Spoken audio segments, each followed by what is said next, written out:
দাবি আপনাদের কি দাবি? মন্ত্রীর গাড়ি আটকিয়েছেন কি দাবিতে? পরিচালক এখানে আছে এবং হাসপাতালের কোনো ধরনের আপনারা এক ধরনের স্মারকলিপি দিয়েছে, আমরা পেয়েছি এবং এটার অ্যাকশন পাবেন।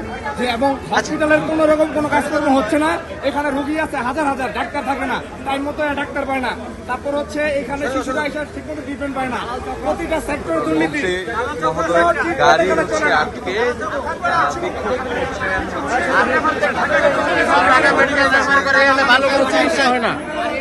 আপনারা কেন আটকাইছেন? মন্ত্রী গাড়ি আটকাইছেন কেন আপনারা?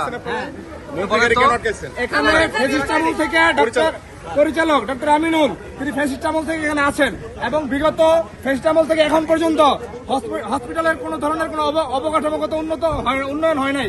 এবং যখন কোনো রোগী এখানে আসার পরে সাথে সাথে তাকে ঢাকা রেফার করে দেওয়া হয়।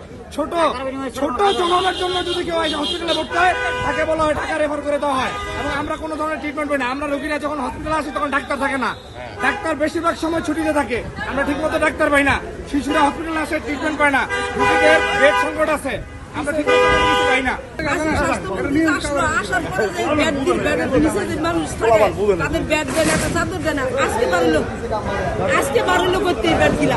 পরীক্ষা পরীক্ষা দেয় না, 20 জন নেয় 30 জন নেয় নিয়ে বন্ধ করে দেয়।